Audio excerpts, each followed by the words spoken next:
Пожарный спасательный отряд при УГТУ существует с 1 сентября этого года. Несмотря на такой короткий срок, ребята уже много умеют. Занятия проходят 3 раза в неделю по 3 часа.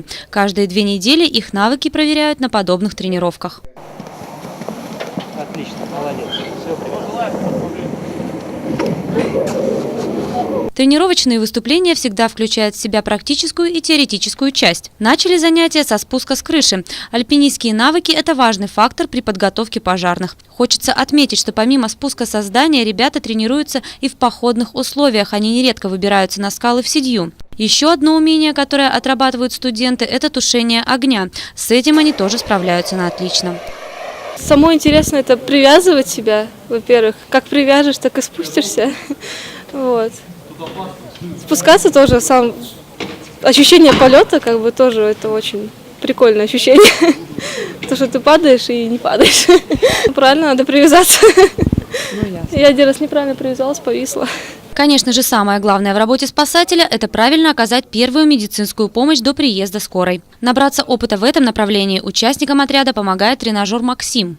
Запустили сердце ему или нет, то есть в данном случае человек живет, то есть у него бьется сердце, лампочка мигает,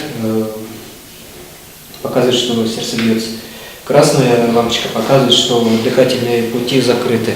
Как только мы приподнимем его, вот, загорелась зеленая лампочка. Лампочка показывает, что дыхательные пути открыты. В ближайшее время ребят ждет финальная аттестация, и тем, кто справится, будет присуждена квалификация спасателя. Но до этого времени предстоит еще много работы. Января, с начала февраля месяца по кафедре БТП будем набирать ребят, около 50 ребят планируется набрать, которые будут составлять основной костяк пожарно-спасательного отряда. После чего отряд планирует начать дежурство, патрулировать город и помогать пожарным в тушении и оказании первой медицинской помощи. Как рассказывает начальник спасательного отряда УГТУ, глядя на своих подопечных, он может сказать, что некоторые готовы связать свою жизнь именно со спасением людей. Кристина Калягина, Яланта Петросян, кабельное телевидение ГСП, программа «Ваши новости».